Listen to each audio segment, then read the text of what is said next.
Bismillahirrahmanirrahim. Perkenalkan, nama saya Ahmad Sudi Basam Nuris dengan NIM A11 2023 15282. Di sini saya akan mempresentasikan hasil pengerjaan UTS Bengkel Coding Data Science. Latar belakang proyek ini yaitu untuk memprediksi kepuasan pelanggan maskapai penerbangan menggunakan dataset Airplane Passenger Satisfaction yang saya dapatkan dari Kaggle. Fokus saya yaitu mengubah model mentah menjadi keputusan dan wawasan strategis agar penumpang tidak beralih ke kompetitor. Oke, lanjut ke load data atau persiapan dasarnya, yaitu kita import library dan juga model machine learning. Lalu kita load dataset yang kita sudah dapatkan dari Kaggle atau sudah kita unduh dari Kaggle dengan nama Airline Passenger Satisfaction. Oke, lanjut ke data understanding dan EDE. Pertama, eksplorasi awal. Di sini saya akan menampilkan 5 baris pertama, informasi dataset, statistik deskriptif. Lalu saya identifikasi dan pelompakan fitur. Untuk identifikasi, saya mengidentifikasi kepuasan dan ID. Untuk kategori fitur, saya mengkategorikan atau mengkelompokkan 3 fitur, yaitu fitur kategorial, fitur continue, dan fitur rating. Lalu identifikasi missing value dan duplikasi. Lalu visualisasi distribusi, contoh pie chart untuk tipe customer. Yang keempat, analisis outlier dan korelasi. Berikut tampilan 5 baris pertama dari dataset yang saya akan analisis. Lalu untuk informasi dataset terdapat kolom ID, gender, age, dan lain sebagainya. Lalu untuk statistik deskriptif seperti ini. Oke, masuk ke fitur kategorial, fitur continue, dan fitur rating. Sudah saya kategorikan. Nah, di sini terdapat missing value yaitu arrival delay. Di sini saya menampilkan distribusi variabel target kepuasan, di mana target yang tidak puas lebih besar daripada target kepuasan. Di sini mengalami ketidakseimbangan ya antara target ketidakpuasan dan target kepuasan penumpang maskapai. Persentase tipe pelanggan seperti ini. Deteksi outline pada fitur continue, tampilannya seperti ini. Untuk heatmap korelasinya seperti ini.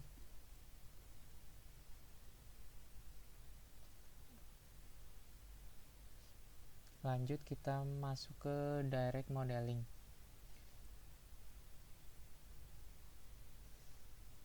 Untuk direct modeling, sederhanakan data untuk modeling awal.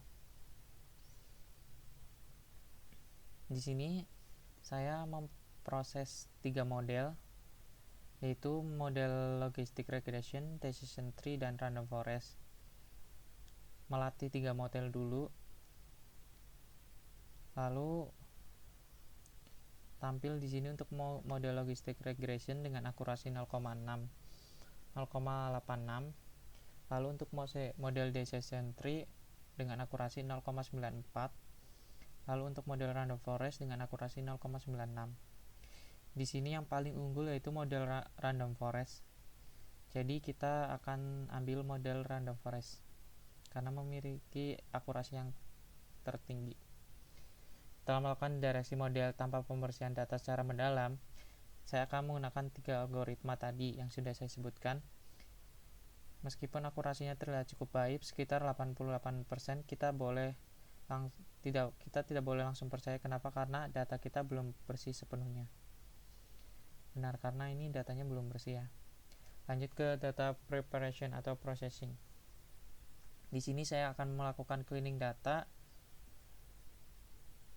transformasi hapus fitur tidak relevan. Yang kedua, kita tangani missing value pada arrival delay yang tadi.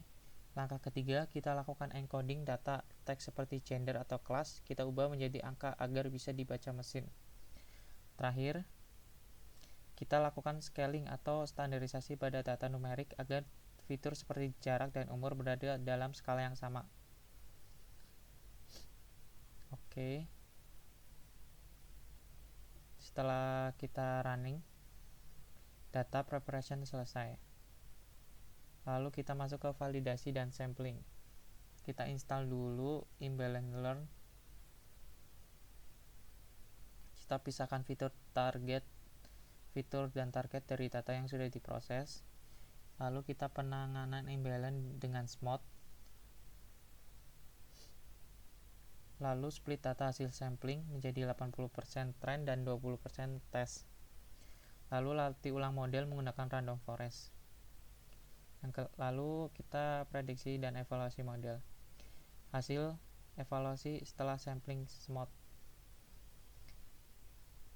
Setelah evaluasi di sini, setelah menerapkan smooth dan random forest, modelnya mencapai keseimbangan performa. Dengan F1 score mencapai 0,96, model ini telah mengatasi masalah bias pada data asli. Cara bisnis, angka ini akan memberikan kepastian kepada maskapai bahwa setiap prediksi yang dihasilkan oleh model ini memiliki tingkat kepercayaan yang sangat tinggi, yaitu sebesar 96%, sehingga keputusan strategis yang diambil berdasarkan model ini akan sangat akurat. Oke, kita coba masuk ke hypertuning dan featuring selection. Fitur selection ini melihat fitur paling berpengaruh.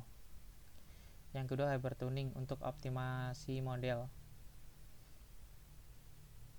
Nah, kita menggunakan decision tree agar prosesnya cepat di-collab. Lalu kita bisa perbandingan sederhana. Di sini untuk top 10 fitur paling berpengaruh terhadap kepuasan yaitu online boarding dan in-flight voice service.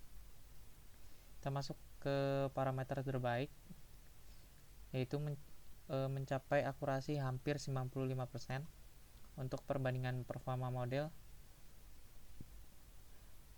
awal dan juga setelah after processing, dan kita tambahkan smooth. Di sini meningkat ya sebelum dan sesudah pre-processing. Jadi dapat disimpulkan melalui rangkaian experience ini kita berhasil membangun model random forest yang telah diseimbangkan dengan smooth dan optimisasi dengan grid search. Model ini mampu memprediksi kepuasan penumpang dengan akurasi hampir 95%. Rekomendasi investasi pada online board dan in-flight wifi, karena di sini untuk top fitur paling berpengaruhnya yaitu online boarding dan in-flight wifi. Jadi saya rekomendasikan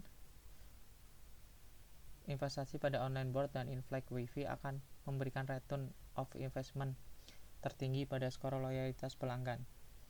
Lalu gunakan model random forest dengan akurasi 94,83% sebagai sistem peringatan dini untuk mendeteksi penumpang yang berpotensi kecewa, sehingga kita bisa melakukan interferensi sebelum mereka pindah ke maskapai kompetitor. Oke, mungkin segitu presentasi yang saya dapat sampaikan. Kurang lebihnya mohon maaf. Billahi taufik walhidayah. Wassalamualaikum warahmatullahi wabarakatuh.